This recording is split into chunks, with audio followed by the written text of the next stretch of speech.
All right, great people. Welcome to part 7 of Poor Africa. So, we've been understanding how the Hitler of Africa, who is still revered in Belgium, Leopold, started the International African Association and decided to so called civilized barbaric Africa, and how the whole process of slave trade and colonization. We've been talking especially about colonization and how the conquistadors set up and initiated the sad history of conflict and tribal feud, and that has plagued Africa. So we've understood how these developed, and we've recognized the development Africa had before, and the fact that such feuds and such tribal problems were not.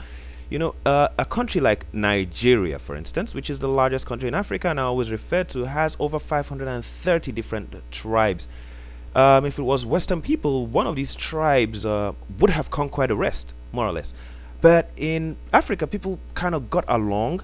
So it's a land of thousands of kingdoms. That's what I call it. It didn't ever have to be countries. It was thousands of kingdoms, and everybody got along pretty fine. But now you have people being pressurized with a gun to their head, and then they have to go and rob another town, and that's how robbery starts.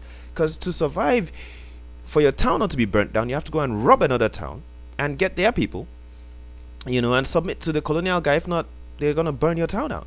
So there's a website that says a lot about this. Leopold's Holocaust of Africa and stuff. It's called AfricanHolocaust.net, and it teaches Africans the African code, and it discusses a lot. And they have a movie coming out. It's a beautiful website, AfricanHolocaust.net, and it talks about these things. Leopold killed 25 million people in Congo. That's like 3 times or 4 times or 5 times the Jewish Holocaust at the whole world. But there are so many African Holocaust deniers, so many people who don't even know this Holocaust. You talk to an African, he says, what Holocaust? There are so many African Holocaust deniers. In fact, the Hitler of Africa, Leopold, is still revered, and his name, the institutions are named after him, and he has statues all over Belgium. So the insult still plagues Congo, and they still cut their hands. So we've discussed this elaborately. What we are trying to do is we are trying to now understand the other impacts of the slave trade. So when you have a slave trade going on, apart from that tribal feud they are causing, you also have the fact that the most able people are being transplanted. All right, so it's called the slave deportation. Right, so they are deporting people from Africa.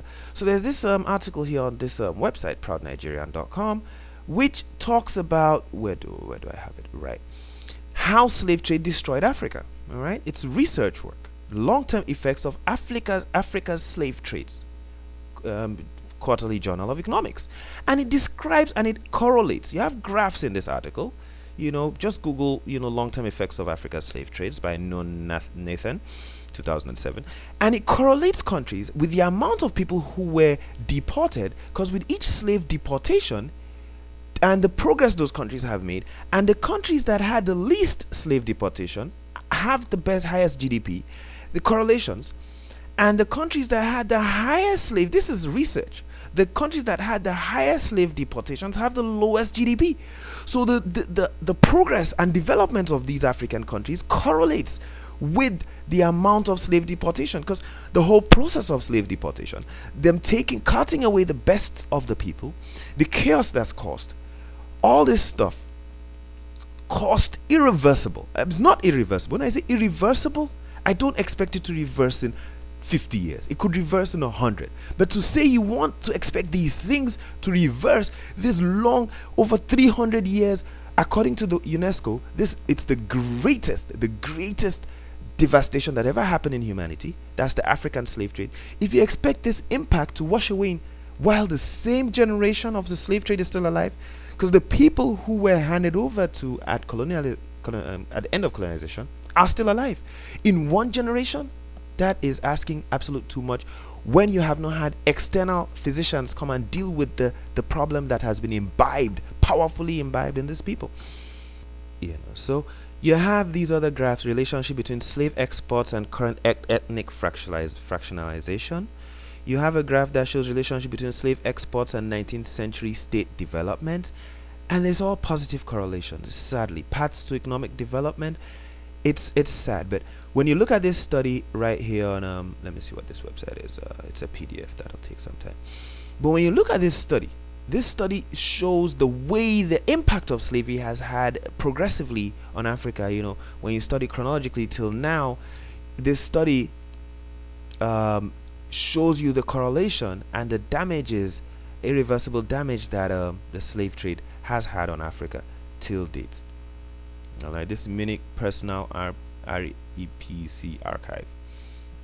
Long Terms of Slavery by Nun Nathan, University of British Columbia, July 2007. So we need to understand these things. We cannot be ignorant, all right? It's not as if someone is saying, oh, put the past in front of us, let the past slow us down. No. What happens is you need to understand where you're coming from. You need to understand the peculiar challenges. And then you can say, okay, to cleanse ourselves of this ethnic fractionalization, to stop the cutting hands and the tribal wars in the Congo, what can be done to reverse the effects of the slave, the brainwashing that has been done? Demanding reparations is essential. It's key. There's no case in the world where people have been robbed. Like, sometimes ignorant people say, oh, the Jews, they didn't demand reparations. That is BS. Till now, Germany pays Israel for the damage Germany did. Till now, Germany pays. The state of Israel was created as a reparation state, after the Balfour Declaration. The state in itself is a reparation. Germany still pays reparations. The United States still pays Israel because of the Holocaust. Whereas the African Holocaust was of massive magnitude. It dwarfs the Jewish the Jewish Holocaust, the Holocaust of Hitler, like a ratio of 1 to 10. And yet, people say, oh, look at what the Jews have done for themselves. Why hasn't? Well, Israel is getting reparations till date, whereas Africans. Now, when we talk about this African problem, we cannot exclude the slaves who have been taken to other countries. The slaves carted away, deported to America, suffer the same impact, and they have the same difficulty that requires time to revive from this indoctrination, from this culture robbery, from this rape of their integrity, rape of their development, pulling them back from the evolutionary chain and starting them at the beginning again of evolution. So the same challenges are posed to countries like Jamaica, countries like Trinidad and Tobago, African colonies, African countries built as plantations. These same countries, Haiti, they have the same challenge because it's it's a new plate, it's a new platform. You've been given a new language.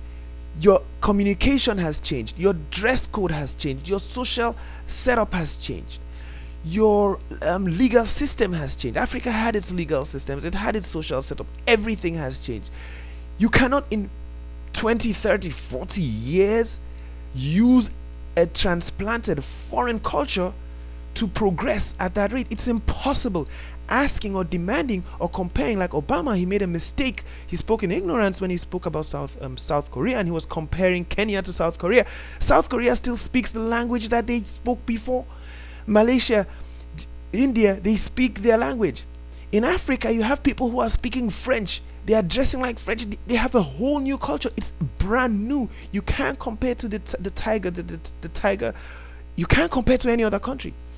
Because in Africa, you have a brand new culture. You have people who have their whole culture has been changed. Their whole religion has been changed. Their whole societal structure has been changed.